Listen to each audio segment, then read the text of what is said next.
안녕하세요, 널스맘입니다.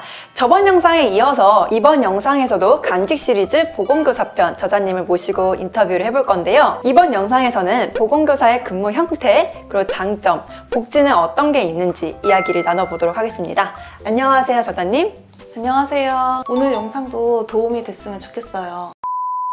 네, 저자님. 사실 교사 하면은요, 저는 방학 때 학생들이 쉬니까 쉬지 않을까? 라고 생각을 했는데, 연수도 다녀오시고, 또 학교에 출근도 하시고, 굉장히 바쁘게 지내시더라고요. 근데 보건교사는 어떤지 좀 궁금한데요. 방학 때 교사들은 놀기만 할 거라고 생각을 하잖아요. 이 말이 반은 맞고 반은 틀린 것 같아요. 놀기도 하고 여행도 가는데요. 단 연가를 사용하고 여행을 가요. 학기 중에는 교육활동에 지장을 주기 때문에 연가를 마음대로 사용할 수 없고요.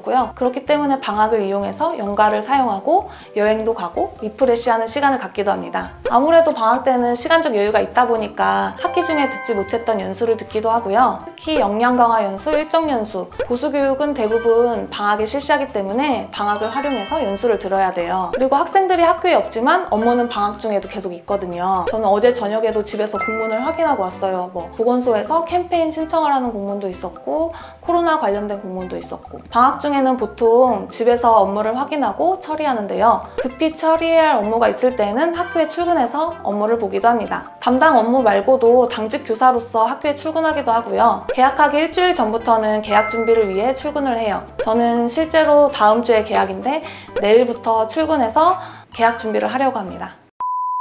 아, 그렇군요. 방학 때 생각보다 해야 될 게 굉장히 많네요. 연수도 해야 되고 또 연가를 써서 리프레시 시간도 가져야 하고요. 그리고 이런저런 공문까지 바쁜 시간을 보낼 것 같은데요. 그럼 학기 중에 보건교사의 일과는 어떻게 되는지 말씀해 주실 수 있을까요? 일단 출근을 하면 복도에서부터 아이들이 저를 기다리고 있어요. 그래서 그 아이들을 맞이하면서 하루를 시작하고 그 아이들이 저를 기다리고 있는 이유는 등교하면서 다친 아이들도 있고 코피 나는 아이들도 있고 드레싱을 교환하러 온 아이들도 있고 이유는 정말 많아요. 이런 아이들을 처치를 해주고 창문 활짝 열고 환기도 시키고 아이들을 처치하기 위해 필요한 물품도 채우고 물품 소독도 하고 이러면서 하루를 준비합니다. 오전에는 아프고 다친 아이들이 계속 오기 때문에 급하게 처리할 공문이 있는지 확인을 하고요. 보건 수업도 합니다. 학생들과 마찬가지로 하루 중에서 제일 기다려지는 건 점심시간인데요. 점심시간에도 아이들이 다쳐서 보건실에 오기 때문에 항상 긴장을 늦출 수가 없어요. 이렇게 다친 아이들이 병원에 가야 하는 경우도 있어서 밥을 먹다 말고 병원에 간 적도 많습니다. 초등학교는 2시 40분이면 아이들이 하교하고 없기 때문에 이 시간을 활용해서 수업을 연구하기도 하고 처리할 공문을 확인하기도 합니다. 그렇다고 해서 아이들이 아예 없는 게 아니라 방과 후 아이들, 돌봄 아이들이 있기 때문에 퇴근할 때까지 긴장을 늦출 수 없어요. 네, 듣기만 해도 약간 예상치 못한 일들도 많이 발생할 것 같은데요. 네, 그렇다면은 보건교사의 장점, 복지 이런 건 어떤 게 있을까요? 많은 장점이 있는데 교사로서의 사명감이나 학교 내 유일한 의료인으로서 오는 뿌듯함 이런 뻔한 얘기는 말고 제가 병원에서 일하다가 학교에서 근무하게 되었잖아요.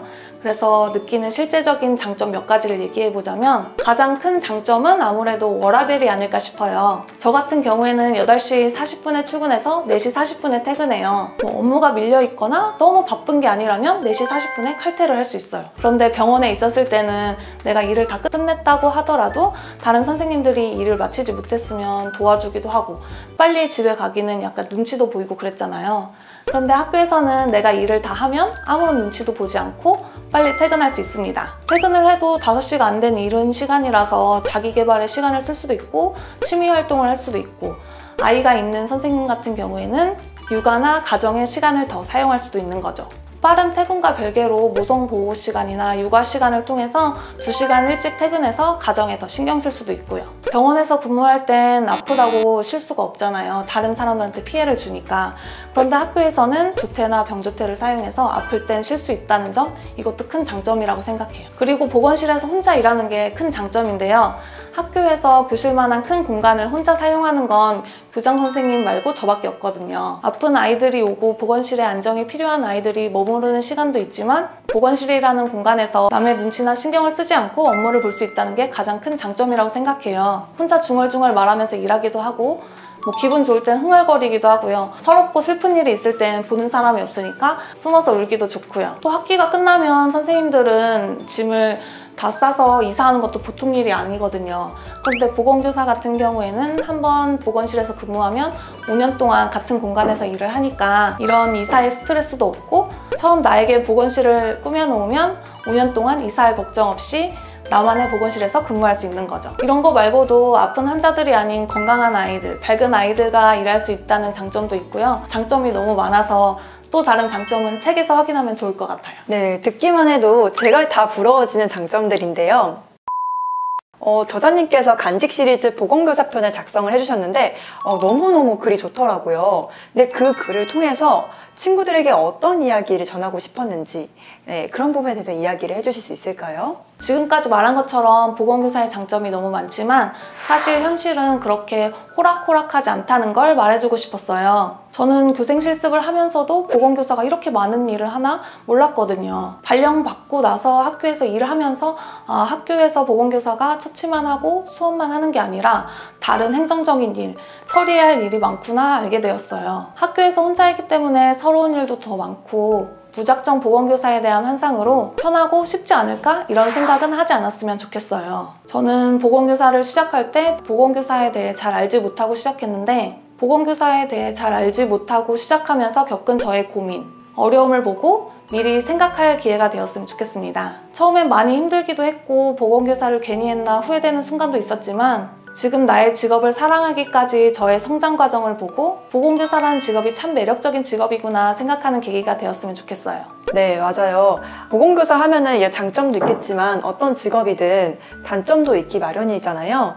그러니까 여러 이제 보건교사를 꿈꾸는 분들이 이 현실을 조금 더 알 수 있을 것 같다는 생각이 듭니다. 그런 의미에서 정말 또 많은 학생분들께 도움이 되지 않을까 싶은데요. 네, 그럴 수 있었으면 좋겠어요.